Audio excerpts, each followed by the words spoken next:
Law of gravitation, जिसे Newton law of gravitation भी कहा जाता है, जो कि सर आइजैक न्यूटन ने 1686 में जी है वो पेश किया था। अब इसकी स्टेटमेंट क्या है इस लॉ की, चलें जिसको हम समझते हैं। इस तरह से है कि हमारे पास इस कायनात की कोई सी भी दो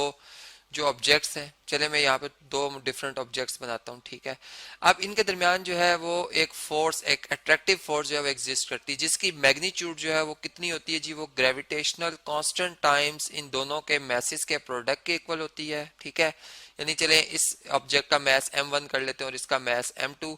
और डिवाइडेड बाय, यानी इस प्रोडक्ट को हम डिवाइड करते हैं इन दोनों ऑब्जेक्ट्स के सेंटर से डिस्टेंस लेकर, यानी यहाँ से लेकर, ये फर्ज करें इस ऑब्जेक्ट का सेंटर फर्ज करें ये बनता है और इस ऑब्जेक्ट का ये, तो इनके सेंटर के दरमियान जो डिस्टेंस होगा उसके स्क्वायर टाइम इसको क्या किया जाएगा जी, डिवाइड किया जाएगा। अब ये है जी सर आइजैक न्यूटन की जो स्टेटमेंट के मुताबिक जो उन्होंने बात की थी। अब ये फोर्स इस प्रोडक्ट ऑफ मैसेज से इंक्रीज क्यों करती है, यानी इसका अगर रिलेशन देखा जाए, इस ऑब्जेक्ट का मैस में m1 कह रहा हूँ और इसका मैस में m2 कह रहा हूँ, क्यों उन्होंने ये कहा कि ये जो है इसके डायरेक्टली प्रोपोर्शनल है इन दोनों के मैसेज के प्रोडक्ट के, और फिर ये क्यों कह रहे हैं कि ये जो फोर्स है ये कम हो जाती है स्क्वायर टाइम्स जो इनके सेंटर्स के दरमियान डिस्टेंस है, यानी कि जरा मामूली से इन ऑब्जेक्ट्स को आपस में दूर करने से ये फोर्स में खासा ख्वाफ फर्क आता है और एकदम ये बहुत डिक्रीज करती है, यानी डिस्टेंस को बढ़ाने से क्या हुआ, ये फोर्स डिक्रीज थी, मैंने कहा ये इन्वर्सली प्रोपोर्शनल है। और फिर इसमें ये जी आखिर ये ग्रेविटेशनल जो कांस्टेंट है ये किस तरह से,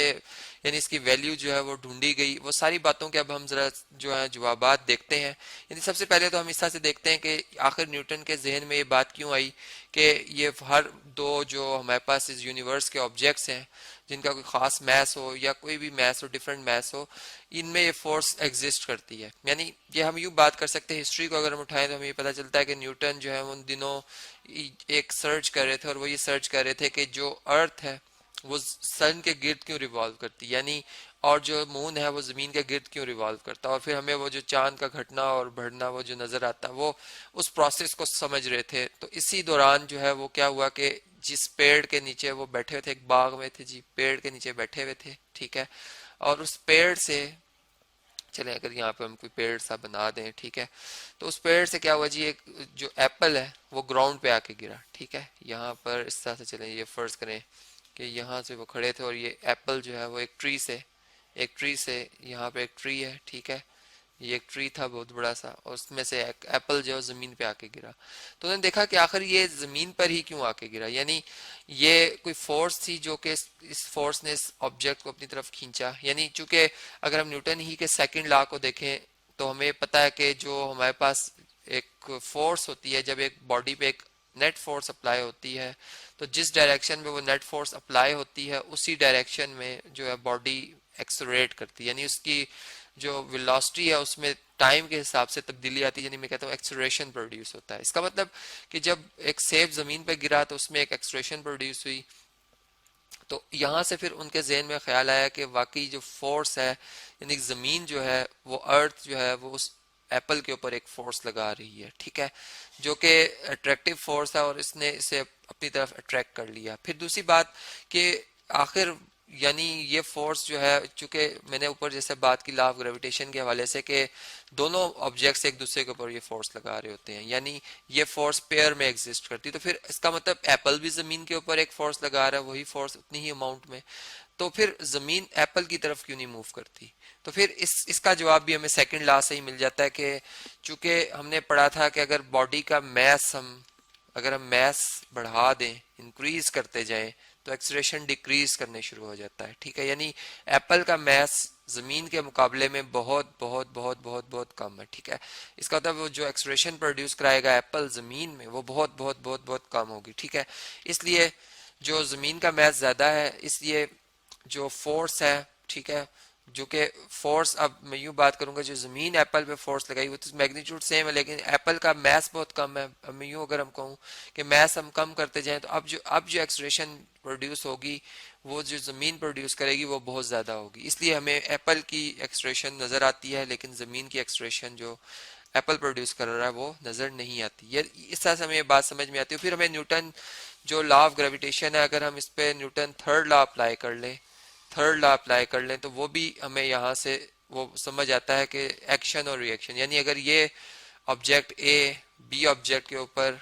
जो है वो फर्ज करें फोर्स लगा रहा है इतनी ही, ठीक है, तो फिर वही फोर्स जो है बी ऑब्जेक्ट ए ऑब्जेक्ट पे लगा रहा है, यानी सेम है। एक्शन और रिएक्शन जो होती है इक्वल इन मैग्नीट्यूड होते हैं, मगर जो है उनकी डायरेक्शन जो होती है वो अपोजिट इन,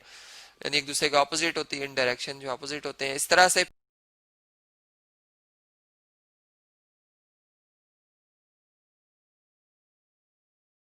की वैल्यू को देखा जाए, जो कि बाद में एक कैवेंडिश जो है वो हमारे पास एक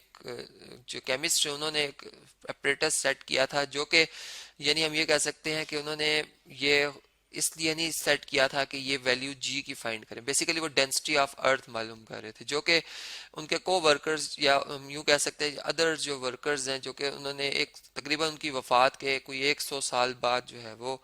ये जी की वैल्यू फिर जो है वो सही तरह से उसी ऑपरेटर से, जो कैवेंडिश ऑपरेटर उसी से मालूम की थी, जो कि फिर 6.67 इंटू 10 रेज टू पावर -11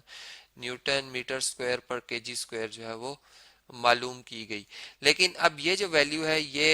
हम यूं कह सकते हैं कि ये न्यूटन जिस वक्त उन्होंने ये लॉ ऑफ ग्रेविटेशन पेश किया था तो वो इसके ऊपर सर्च कर रहे थे, यानी लेकिन उनको इसके लिए कोई यानी ये था कि कोई होती है कांस्टेंट वैल्यू जो कि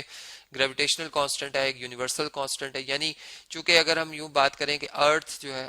है और अगर ये एक दूसरा ऑब्जेक्ट है, इनके दरमियान हम कोई भी बीच में यानी कोई भी मटेरियल लें, चाहे वो कंडक्टर हो चाहे वो इंसुलेटर हो, यानी चाहे वो एक बहुत बड़ी दीवार हम खींच दें या अगर हम इनके दरमियान जो है वो एयर ले आए, ये जी की वैल्यू उतनी ही रहती है, इस पर कोई फर्क नहीं पड़ता। इसका मतलब ये ग्रेविटेशनल ये जो हमारे पास ये ग्रेविटेशनल कांस्टेंट है ये यूनिवर्सल ग्रेविटेशन कांस्टेंट है, जो कि फिर कायनात के हर दो जो हमारे पास ऑब्जेक्ट्स हैं जिनका कोई खास मैस है उनके दरमियान ये एग्जिस्ट करती है, यही वैल्यू है, जिसको कि बाद में साइंटिस्ट ने अभी चेक किया है कि ये अप्रोक्सीमेट इसकी वैल्यू में थोड़ा बहुत फर्क आता है लेकिन ये इतनी ही है, ठीक है। यानी ये बात हमें समझ में आ गई कि लॉ ऑफ ग्रेविटेशन जो है वो इसकी क्या स्टेटमेंट है, और फिर हमने न्यूटन्स के लॉज को भी इस पे अप्लाई करके देखा तो जो कि थर्ड लॉ भी और सेकंड लॉ से सपोर्ट करते हैं, और फिर हमें यानी लॉ ऑफ ग्रेविटेशन से ये भी बात पता चलती है कि एक ऑब्जेक्ट जब जमीन पे गिरता है तो जमीन भी उसके ऊपर फोर्स लगा रही होती है जो कि हमें नजर आती है, लेकिन अब वो ऑब्जेक्ट जमीन पे क्या फोर्स लगा रहा है तो वो भी हमें न्यूटन थर्ड लॉ से पता चलता है कि वो भी उतनी ही अमाउंट में फोर्स लगा रहा होता है, लेकिन चूंकि मैस में डिफरेंस बहुत ज्यादा होने की वजह से हमें वो फोर्स महसूस नहीं होती। अब अगर मैं यूं बात करूं कि ये वो फोर्स है जो कि अर्थ जो है वो एक ऑब्जेक्ट के ऊपर लगा रही है, ठीक है। अब मैं ऐसा करता हूं कि जो एक ऐसा ऑब्जेक्ट लेता हूं, ठीक है, ये फर्ज करें ये मैस ऑफ अर्थ है यहाँ पर, अब चूंकि अर्थ के हवाले से मैं बात कर रहा हूँ तो मैं इसे मैस ऑफ अर्थ कह देता हूँ, ठीक है, और ये जो डी डिस्टेंस है ये रेडियस ऑफ अर्थ, चूंकि हम यहाँ से अस्यूम करते हैं कि जो हमारे यानी जमीन के सेंटर से हमारी बॉडी के सेंटर तक का जो डिस्टेंस है वो तो अप्रोक्सीमेट रेडियस ऑफ अर्थ ही के बराबर, ठीक है। तो ये हमने इतना रख लिया। अब मैं ये कहता हूँ कि अगर मैं एक ऐसा एक और छोटा सा प्लेनेट बनाता हूँ जी, ठीक है, एक बहुत मामूली छोटा सा प्लेनेट, ठीक है, अब इसके ऊपर फर्ज करें जो यानी ये वो फोर्स है जो कि अर्थ मेरे ऊपर जो है वो अप्लाई कर रही है, ठीक है। अब मैं एक ऐसा प्लेनेट बनाता हूँ जिसका मैस और जिसका रेडियस जो है वो अर्थ की निस्बत कितना होना चाहिए, चलो उससे 2 टाइम्स या 3 टाइम्स जो है लेस हो, चलें 2 टाइम्स हम लेस बना देते हैं, ठीक है। ये मैंने एक ऑब्जेक्ट बना लिया जिसका जिसका जो हम ये कह सकते हैं रेडियस है वो पहले इसके रेडियस से कितना है जी, या अगर ये अर्थ है अर्थ के रेडियस से ये हाफ है, ठीक है। तो अब ये अगर मैं इस जगह पर मैं हूँ, ठीक है, तो ये मुझ पे कितना फोर्स लगाएगी, और ये फर्ज करें अर्थ है तो अर्थ मुझ पे कितनी, अर्थ तो चले मुझ पे इतनी फोर्स लगा रही वो मुझे पता है, ठीक है, न्यूटन लॉ ऑफ ग्रेविटेशन के मुताबिक। अब ये ऑब्जेक्ट मुझे कितनी फोर्स लगाएगी ये हम ऐसे निकाल सकते हैं कि स्मॉल ऑब्जेक्ट है, इसके लिए मैं ऐसे लिख देता हूँ, ये इज इक्वल टू होगा जी m1, यानी ये मैस मेरा, ठीक है, m1, और ये मैस ऑफ जो इस स्मॉल प्लेनेट है ये फर्ज करें जमीन से इसका मैस हाफ है और इसका रेडियस भी जमीन से क्या है जी हाफ है, ठीक है, तो d/2 का स्क्वायर हो जाएगा। अब यहाँ से अगर हम इसे कैलकुलेट करें तो ये हमारे पास ये 2 और ये 2 जो है 4 होगा, यानी अगर मैं 4 से ऊपर और यहाँ पर दोनों तरफ मल्टीप्लाई करूँ तो ये 2 इस 4 को कैंसिल कर देगा, 2 आ जाएगा, 2 g m1 m, यानी मैस ऑफ स्मॉल ये मैस ऑफ सॉरी अर्थ आएगा, ठीक है, ये मैस ऑफ अर्थ आएगा जो कि स्मॉल प्लेनेट का मैंने अर्थ से कहा था हाफ है, ठीक है। तो यहाँ पे मैस ऑफ अर्थ आ जाएगा और डिवाइडेड बाय हम इधर लिख देंगे d/4 यानी d²/4 मल्टीप्लाई बाय 4, और ये 4 से कैंसिल। तो ये अगर आप देखें तो ये तो हमारे पास वो फोर्स आ रही है, ये वाली, जो कि ग्रेविटी मिरर पर असर कर रही थी, ठीक है, यानी G F E है ये अर्थ वाली फोर्स। यानी इसका मतलब कि अगर हम रेडियस कम कर देंगे और मास कम कर देंगे तो जो ऑब्जेक्ट है वो फोर्स, यानी सेंटर्स के दरमियान डिस्टेंस क्लोज हो गया यहाँ पर, तो ये अट्रैक्टिव फोर्स क्या होगी, ये इंक्रीज करेगी, जो कि अर्थ के मुकाबले में अब 2 गुना ज्यादा है।